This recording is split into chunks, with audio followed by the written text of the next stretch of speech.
Good evening बच्चों। कल हमने जो वीडियो करवाया था उसके अंदर जो है इलेक्ट्रिक डायपोल के ऊपर टॉर्क की प्रॉब्लम थी आखिरी में, जिसके अंदर था जो टॉर्क की एक्सप्रेशन आई थी हमारे पास, वो इलेक्ट्रिक फील्ड के अंदर ये आई थी, tau is equal to 12√3 into 10⁻⁻7 nano newton metre, nanometre नहीं न्यूटन मीटर। अब इसके अंदर जो है हमने पोटेंशियल एनर्जी और निकालनी, उसके लिए फिर इलेक्ट्रिक फील्ड के साथ जो एंगल दिया हुआ था वो 60 डिग्री दिया हुआ। तो जो पोटेंशियल एनर्जी होती है उसका formula U is equal to P cos theta magnitude में, और टॉर्क का formula tau is equal to P sine theta. तो उसके लिए हमने डायरेक्ट एक्सप्रेशन बनाई थी टाउ बाई यू। टाउ को यू से डिवाइड करो, हमारे पास जो वैल्यू आएगी वो आएगी टेन थीटा। इसका मतलब यू की वैल्यू अगर हमने निकालनी है, टाउ बाई यू को उधर ले जाएंगे और ये आ जाएगा टाउ अपॉन टेन थीटा। इसकी वैल्यू निकालनी है। अब टॉर्क की एक्सप्रेशन जो थी वो 12√3 10⁻⁻7 और 1060 डिग्री की वैल्यू पुट करेंगे हम 12√3 10⁻⁻7 अपॉन 1060 डिग्री। 1060 डिग्री की वैल्यू जो होती है वो √3, तो इसलिए u की वैल्यू जो आएगी u इज इक्वल टू हो जाएगा हमारे पास 12√3 इंटू 10⁻⁻7 अपॉन √3। तो √3 से √3 कैंसिल हो जाएगा और u इज इक्वल टू जो है हमारे पास हो जाएगा 12 into 10⁻⁻7 joule potential energy of electric dipole. इस टाइप के कुछ न्यूमेरिकल्स आते हैं, बाकी सिंपल प्रॉब्लम्स होती हैं, कंसेप्ट क्लियर होना चाहिए बस। अब जो है हम नेक्स्ट चैप्टर शुरू करवा रहे हैं, इसका फर्स्ट यूनिट का थर्ड चैप्टर जो इलेक्ट्रिक पोटेंशियल के ऊपर डिपेंड है। Electric potential intensity meaning Hindi में एक ही होता है, ताकत, तीव्रता, लेकिन पोटेंशियल जो होता है एक स्केलर क्वांटिटी होता है। तो स्केलर है इसलिए हम इसको एक स्केलर क्वांटिटी की टर्म में ही डिफाइन करेंगे। तो अगला जो टॉपिक है electrostatic potential, electric potential, electric potential.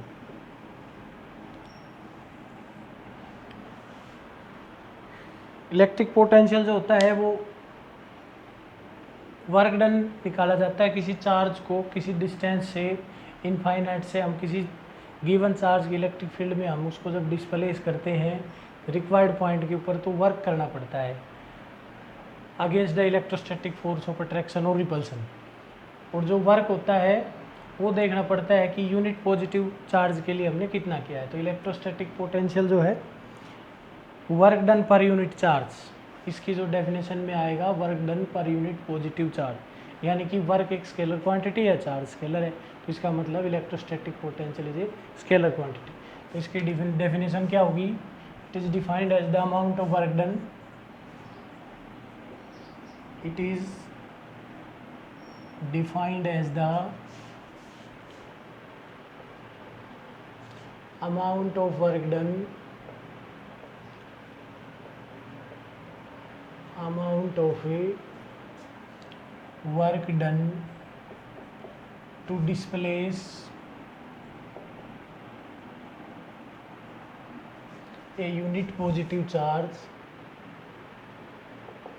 unit positive charge from infinity to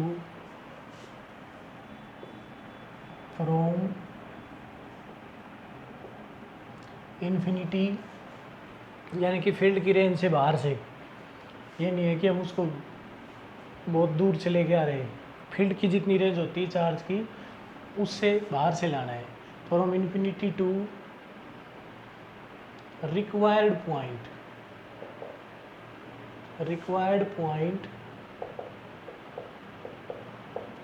in the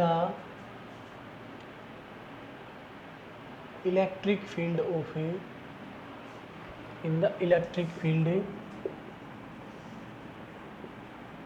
A given charge. कोई भी चार्ज दे रखा होगा हमें और उसकी वजह से हमने किसी पॉइंट के ऊपर पोटेंशियल निकालना है, तो उसके इलेक्ट्रिक फील्ड में किसी गिवन पॉइंट के ऊपर जो है हम उसको कितना वर्क करना पड़ता है यूनिट पॉजिटिव चार्ज को लाने के लिए, ये होता है इलेक्ट्रिक पोटेंशियल। तो उसके लिए हम मान लेंगे कि लेट चार्ज क्यू, ये मान लिया हमने कि ये जो चार्ज क्यू है, कैपिटल क्यू ले लेते हैं, ये ओरिजिन पर प्लेस है ओ पर, और इसका इलेक्ट्रिक फील्ड है इतने रीजन में काफ़ी दूर तक। इसके इलेक्ट्रिक फील्ड में हमने एक पॉइंट पी ले लिया, ये जो इससे आर की डिस्टेंस पर है। इसके कोऑर्डिनेट भी गिवन होंगे, अगर हैं जैसे इसके कोऑर्डिनेट हो एक्स वाई और जेड तो भी कोई दिक्कत नहीं, ये स्केलर क्वांटिटी है तो हमने सिर्फ इसका मैग्नीट्यूड यूज़ करना है आर का। हमने एक चार्ज जो है क्यू नोट चार्ज ले लेते हैं और उसको हमने काफ़ी दूर से जो है यानी कि इन्फिनिटी से इस पॉइंट पी के ऊपर लेके आना है।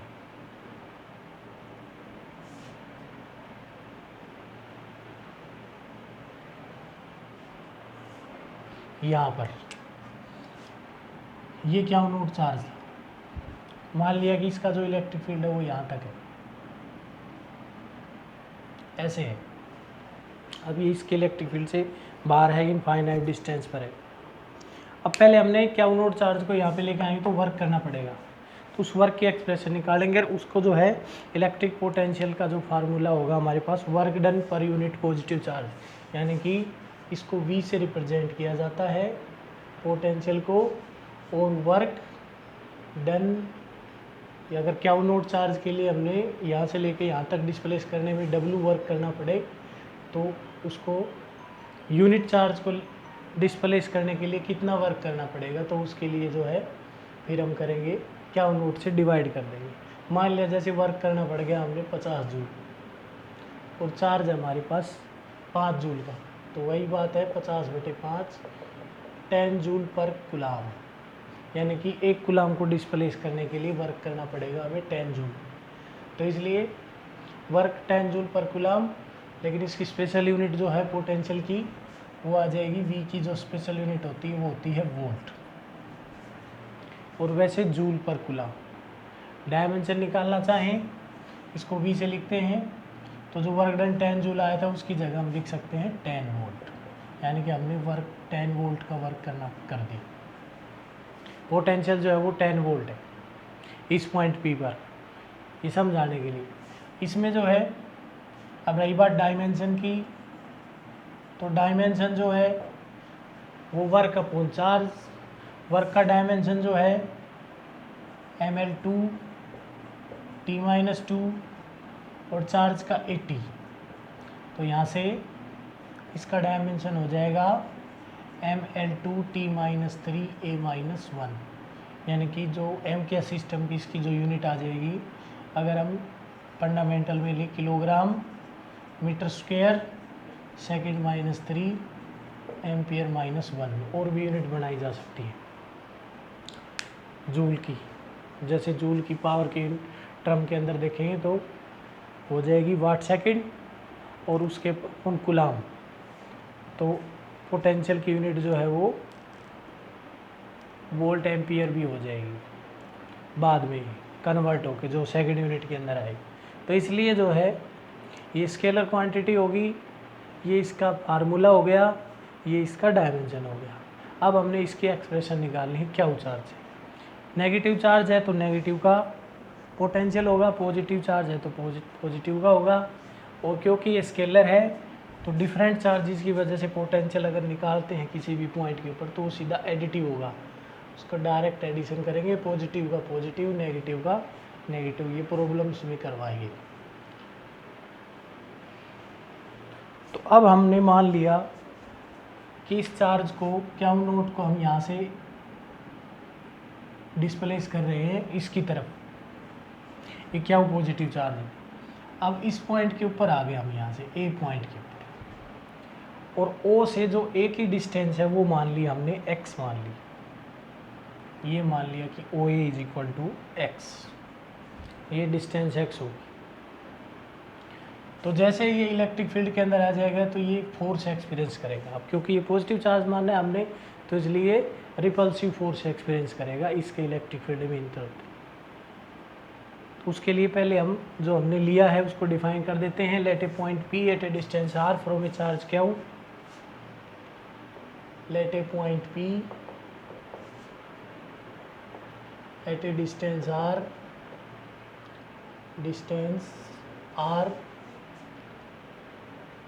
From charge Q, positive charge, positive लगा सकते हैं इसके आगे, positive Q. Let a point P at a distance R from positive charge Q where charge Q naught, where a positive charge Q naught is to bring from infinity, कहाँ से लेके आना है, इन्फिनिटी से लेके आना है। तो इसका मतलब अब ए पॉइंट के ऊपर लेके आए, ए की जो डिस्टेंस है हमने वो एक्स मान ली। Let in the way suppose the point P at any instant, suppose the point charge Q, suppose the charge Q naught at any instant, किसी टाइम के ऊपर, at any instant is at point A, and O A is equal to where, O A की जो value मान ली हमने x मान ली, then force on Q naught at A point के ऊपर ड्यू टू क्यू चार्ज की वजह से ए पॉइंट के ऊपर जो है कितना फोर्स होगा according to Coulomb's law. Coulomb's law क्या कहता है,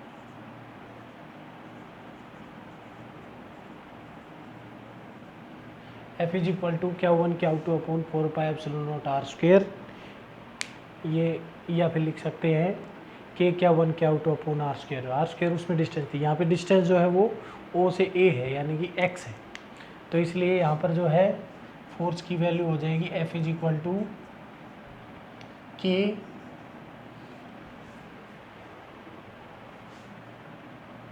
Q1 की जगह Q नोट कर देते हैं, Q2 की जगह Q कर देते हैं, और आर स्क्वायर की जगह हम डिस्टेंस कर देते हैं। अगर लिखना चाहो तो एक बार ओ ए लिख सकते हैं, ओ ए का स्क्वायर, और दूसरी एक्सप्रेशन में हम इसको लिख सकते हैं के Q note Q upon X square, और इसकी जो डायरेक्शन होगी वो आउटवर्ड होगी क्योंकि वो पॉजिटिव चार्ज लिया है, क्यू नोट भी पॉजिटिव है तो इसको रिपेल करेगा, तो इसको हम लिख देंगे ओ से ए की तरफ, बाहर की तरफ रिपेल करेगा इधर, तो इसकी जो डायरेक्शन है इस पॉइंट के एफ की डायरेक्शन इधर हो जाएगी ओ ए, ये यूनिट वेक्टर लगा दी, ये फोर्स है। अब वर्क डन, हम इसको धीरे धीरे लेके आ रहे, मान लिया हमने ए पॉइंट से बी पॉइंट के ऊपर इसको लेके आने के लिए डी डब्ल्यू वर्क करना पड़ा, और जो ए से बी की जो डिस्टेंस है वो ले ली हमने D X. If D W is equal to amount of work done, amount of a work done to displace Q naught from A to B and A B is equal to dx, then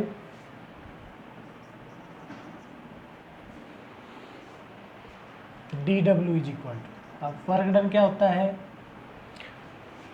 displacement vector, force vector, work done scalar, यानी कि work done according to in the form of displacement और force F dot d r. ये d r था, जो displacement थी F dot d x, d r नहीं भाई, d x, d x distance थी। इसको देखेंगे। अब ये फोर्स आउटवर्ड है, डिस्प्लेसमेंट इसका जो है इधर है, डिस्प्लेसमेंट की डायरेक्शन इधर थी, इस तरफ है डी एक्स, और फोर्स है उधर, यानी कि दोनों एक दूसरे के अपोजिट है, तो इसलिए इनके बीच में जो एंगल होगा वो 180 डिग्री होगा। अब इसको लिख सकते हैं D W is equal to F D X cos 180 degree, यानी कि minus F D x. D W की जो एक्सप्रेशन आएगी हमारे पास, डी डब्ल्यू कोस 180 की वैल्यू -1, तो ये आ जाएगा हमारे पास माइनस एफ डी एक्स। अब इसकी एक्सप्रेशन यूज़ करनी है हमने। ये इक्वेशन हमारे पास मान लो 1 थी, तो ये एक्सप्रेशन हम ले लेंगे 2 डी डब्ल्यू। अब सिंपल है, हमने टोटल वर्क निकालना है, total amount of the work done to displace charge from infinity to P, यानी कि total amount of work done निकालेंगे, तो वो आएगा हमारे पास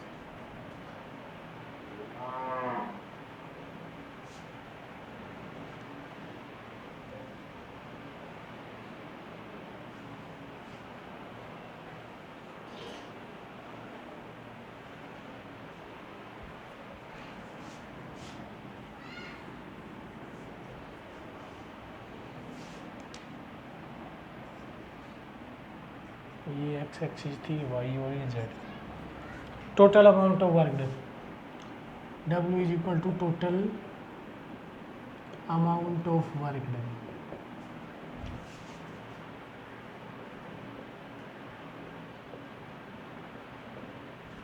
टू डिस्प्लेस, इसको डिस्प्लेस करना हमने, डिस्प्लेस क्या naught from infinity to R, infinity to R, bracket में कर देंगे ओपी, ओपी के ऊपर लेके आना है हमने, यानी वो से पी की जो वैल्यू है वो आर के बराबर है, क्या से ये distance. Therefore W is equal to integration of D W, total work done निकालना है इन्फिनिटी टू आर, और उसके लिए फिर हम फ्रॉम टू एक्सप्रेशन को यूज़ करेंगे, माइनस एफ डी एक्स और इन्फिनिटी टू आर, और अब माइनस को बाहर निकाल के इन्फिनिटी टू आर, एफ की वैल्यू रखेंगे।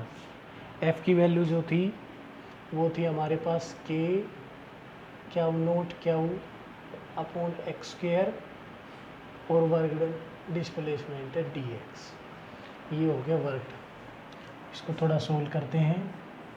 Applies W is equal to minus K क्या नोट क्या, इसको भी बाहर निकालो और इंटीग्रेशन कर देंगे यहाँ पे हम infinity to R D X upon X square. अब अकॉर्डिंग टू इंटीग्रेशन का फार्मूला होता है x की वैल्यू x की पावर n dx का इंटीग्रेशन होता है x की पावर n+1 अपॉन n+1।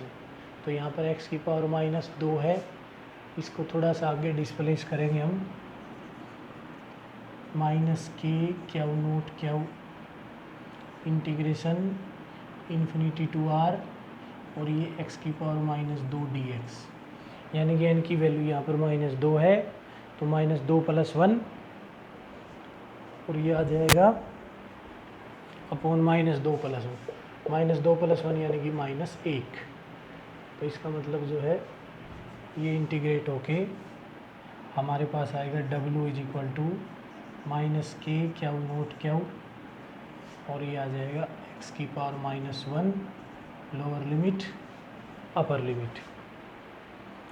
और इसको थोड़ा और मॉडिफाई करना चाहें हम, माइनस ये आ गया है -1, नीचे -1 बचेगा एज ए x⁻2 + 1 अपॉन -2 + 1, तो नीचे -1 है, तो इसलिए ये माइनस यहाँ लगा दिया, माइनस माइनस प्लस हो जाएगा ये हमारे पास।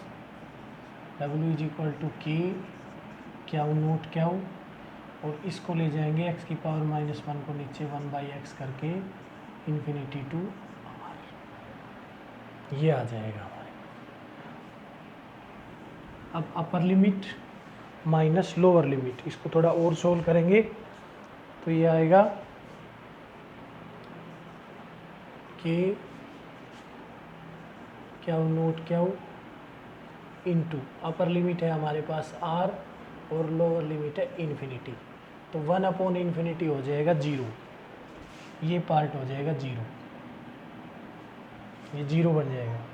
इसका मतलब W = k Q note Q into 1/r-0, और W = हो गया हमारे पास k क्यू नोट क्यू/r। ये एक्सप्रेशन वर्क की आई है फ्रॉम इक्वेशन ये 3 ले लेंगे हम इसको। थर्ड इक्वेशन से वर्क डन आ गया। If V is the potential at point P, अगर P पॉइंट के ऊपर पोटेंशियल की वैल्यू V है, then V =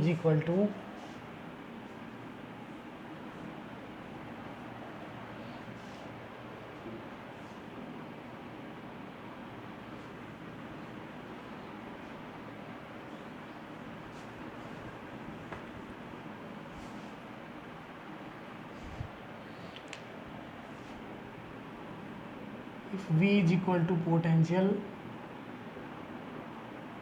at point P, then by definition V किसके बराबर होता है? V = वर्क डन पर यूनिट चार्ज, पर unit positive charge. Q note positive लिया था, तो वर्क डन W है क्यू नोट को डिस्प्लेस करने के लिए, तो क्यू नोट से इसको डिवाइड करेंगे तो V की वैल्यू आ जाएगी W की वैल्यू पुट करेंगे k क्यू नोट क्यू/r, और इसको क्यू नोट से डिवाइड करेंगे, क्यू नोट से क्यू कैंसिल, तो पोटेंशियल की एक्सप्रेशन जो है क्यू चार्ज की वजह से r की डिस्टेंस पर ये आ गई k क्यू/r, और k की वैल्यू अगर पुट करें फॉर वैक्यूम, k की वैल्यू होती 1/4πε0, तो इसके मतलब Q/4πε0r, expression of potential at point P। इस पॉइंट के ऊपर जब हम चार्ज को लेके आए हैं इन्फिनिटी से, तो इतना पोटेंशियल होगा, ये पोटेंशियल की एक्सप्रेशन है।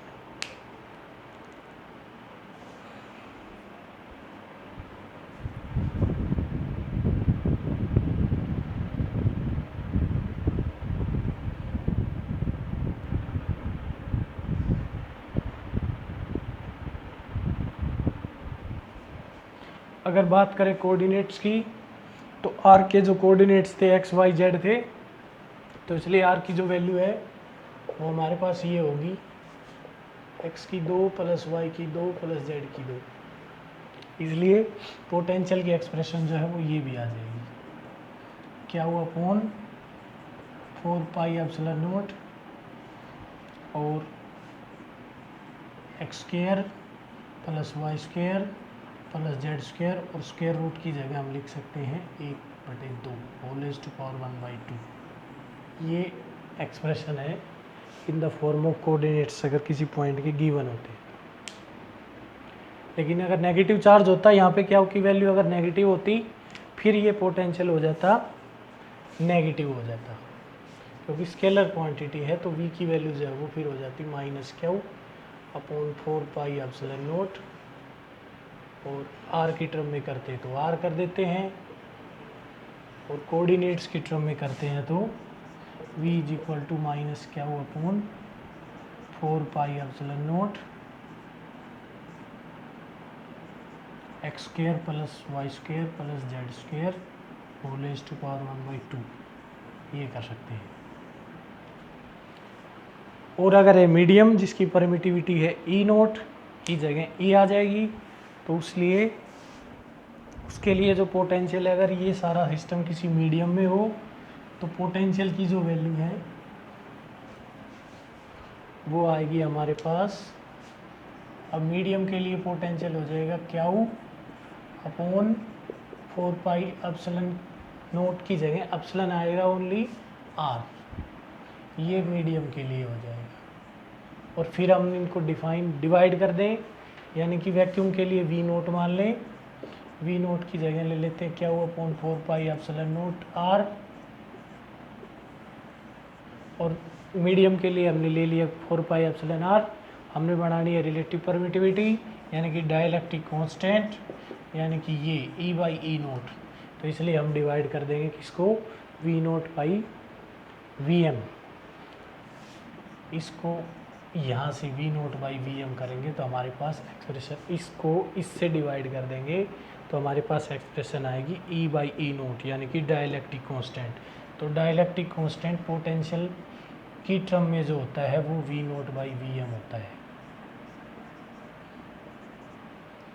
ये पहले पार्ट से हमारे पास आया था F naught by F M, दूसरे पार्ट से आया था हमारे पास E naught by E M dielectric constant,